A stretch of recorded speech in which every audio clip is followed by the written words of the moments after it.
আসসালামু আলাইকুম, welcome back to my channel Sylheti foodie. আজকের ভিডিওতে আপনাদের তৈরি করে দেখাবো মজাদার বেগুন ভাজা।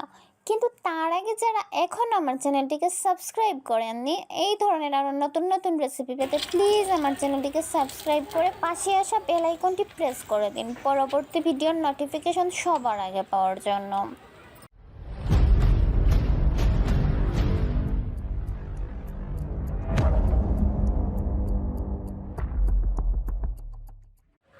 প্রথমে বেগুনগুলোকে লবণ আর হলুদ দিয়ে ভালো করে মেখে নেব। এরপরে এগুলোকে মাখিয়ে 5 থেকে 10 মিনিটের মতো রেখে দেব।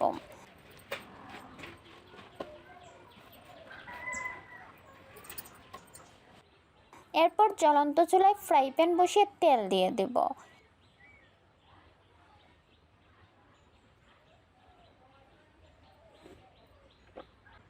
তেল গরম হয়ে এলে এর মধ্যে মাখিয়ে রাখা বেগুনের টুকরোগুলো দিয়ে দেব।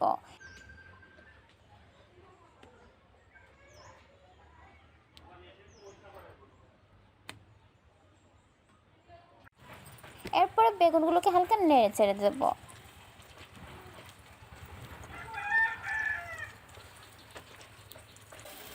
এক পাশ হয়ে এলে উল্টে দিয়ে লাল করে ভেজে নেব।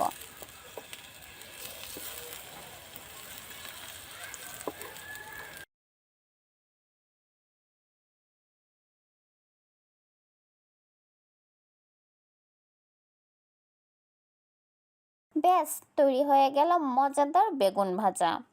তো আশা করি আজকের রেসিপিটি ভালো লেগেছে। যদি ভালো লেগে থাকে ফ্রেন্ডস ও ফ্যামিলির সাথে শেয়ার করবেন। ভিডিওতে অবশ্যই একটি লাইক দিয়ে দেবেন। আজকে তাহলে এখানেই বিদায় নিচ্ছি। ভালো থাকবেন সবাই। আল্লাহ হাফেজ।